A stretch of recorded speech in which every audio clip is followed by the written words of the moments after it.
I'm CEO of Biofuel. So Biofuel is a online marketplace that B2B marketplace for all types of biofuels and organic wastes. So yeah, that's what Biofuel does, and yeah, that's me, Kishan. Lovely to have you on board, Kishan. So, Kishan, can you describe your experience with Tanseed briefly? Like, how did it come about for you? So honestly, actually, I came to know about Tansi through our incubation center. We're currently incubated at AIC RACE, actually India's only UN SDG goals-based incubator, which is also based in Coimbatore, where our startup is headquartered. So I came to know about Tanseed through them, and we just applied it. To be honest, uh, considering that it was a Tamil Nadu government initiative, we thought it could be slow. It couldn't be as they wouldn't understand how startups work. The applications could be more elaborate and not. But right from the time of application, I think we were completely impressed. The kind of questions that were there, the kind of processing, the speed at which they processed it, and the sessions that they organized, excellent sessions. As a startup who are actively looking for funding, we get involved in many such events. But I can very honestly say that Tanseed was the best event in terms of the quality of sessions that were organized, the understanding of the startups constraints with which it was organized, and the communication was just excellent. As in right from the time as to when we need to come to pitch, when we're closing, and it was extremely punctual. In fact, it started right on the time that we were supposed to and ended right on the time that we were supposed to.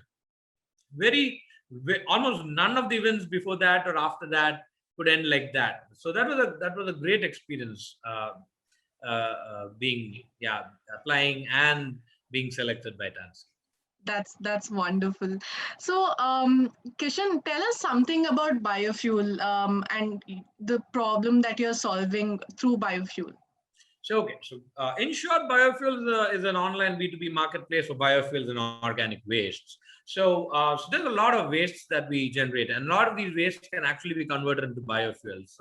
So the problem was the biofuel manufacturers were not being able to discover the organic wastes, and so a lot of this conversion was not happening.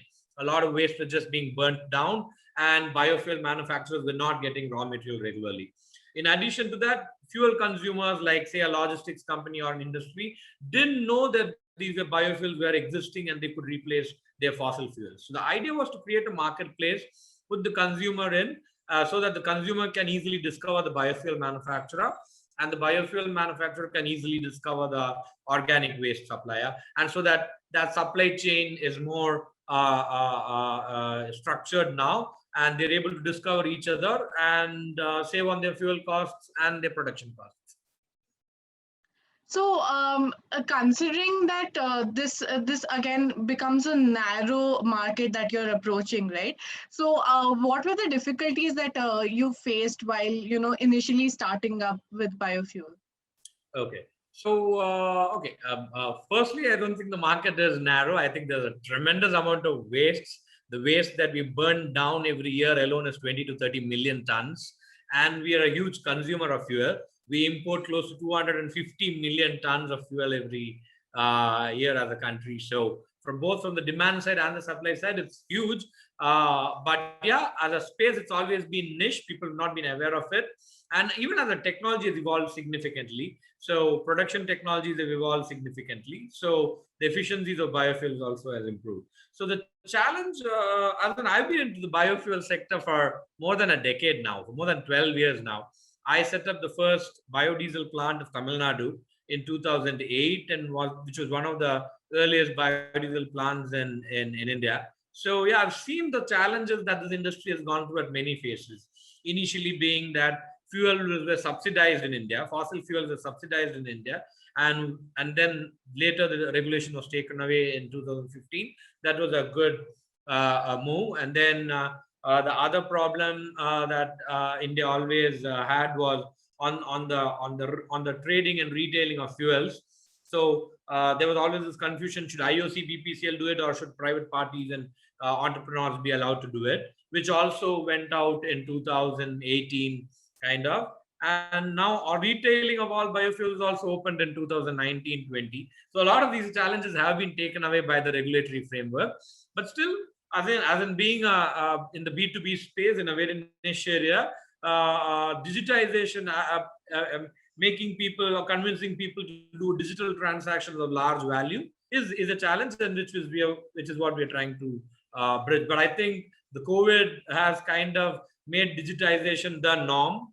People are willing to accept as the new normal, and so I think that challenge is also slowly people are getting to use digital transactions even for large value.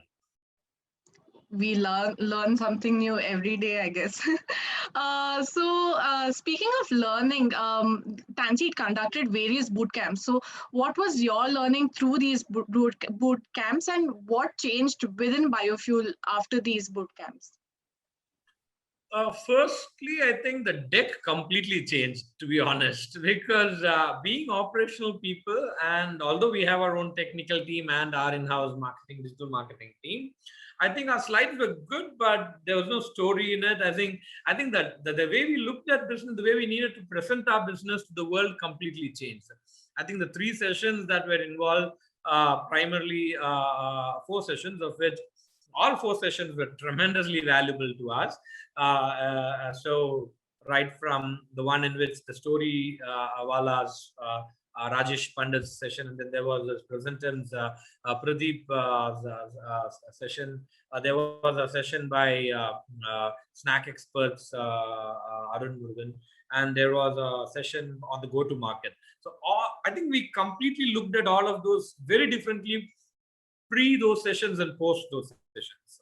So I think that helped us a lot with the final pitch deck that came out in Tanseed and after that. So yeah, so as in specifically in terms of more than the operation part, I think it was more on the presentation part. So we were doing certain things, but we were not communicating this as well, or we were not being able to, right from both to the users, even to our own customers, we were not communicating it as strongly as we should have. So I think that kind of changed, so that even the pitch that we started making to our own customers to onboard them started changing after those sessions, because we were being very technical, very I think we were using jargons which they were not able to understand, and then we understood the importance of telling that as a story where they could relate to our product and onboard. So I think it helped us a lot. That's wonderful to hear. So what are the future plans that biofuel has, and any short-term goals that you'd like to share, and long-term goals, if any? So geographically, yeah, I think first we're looking to establish ourselves down south, and then move towards west, and then across India. And so from the goal point of view, I think on a longer term goal, we'd love to be replacing at least 2 to 3% of India's fuel consumption with biofuel, and ensure that at least although India produces 400 million tons of waste, at least the 20 million ton to 30 million ton that just get burnt down, if we're able to convert that into biofuels, from a longer term, I think these 2 goals is what we're looking to work on. Short term, as I said, I think we are just looking to geographically grow across India. It'd be great to have a lot of power users like the larger steel companies. We've been able to get a few cement companies and steel companies on board. It'll be great to have all of them on board, and because these large consumers consume a major chunk of India's fuel consumption. So on a closing note, like with all of the experience that you've had over the years in the startup industry, what are the top 3 tips that you would give the entrepreneurs of your industry right now? I think one is what you just said before. I think learning never ends. I think an entrepreneur needs to learn every moment, every day, irrespective of the age, irrespective of his experience. I think that's one very key tip, that you should be always open to learn from any situation, from anyone, anytime. That's one tip. The second thing is something, having been an entrepreneur before biofuel, also with my own biodiesel manufacturing unit and all that. I think the incubation center that we are a part of made a big difference to us. So although an entrepreneur who has operational experience, you might do operational stuff, but you don't get the larger picture unless you're speaking to and associated with someone like a mentor, someone who's guiding, or someone in the ecosystem. And that's very important. That ecosystem actually gives you so much knowledge, gives you a very different perspective of how you should see your business and how you see yourself in the startup ecosystem of the country. I think so. It'll be really good if entrepreneurs associate themselves with some strong mentors or from strong ecosystem support or an incubation center. I think that helps a lot. That's the second tip. And probably the third tip is the problem with most entrepreneurs, including me in my first experience, is we try to do too many things ourselves. We don't want to lose control of many key aspects, but I think it's very important to trust and delegate to people within the team and build a much stronger and a broader team, and to be able to trust them and delegate them so that you can focus on activities that we need to focus on.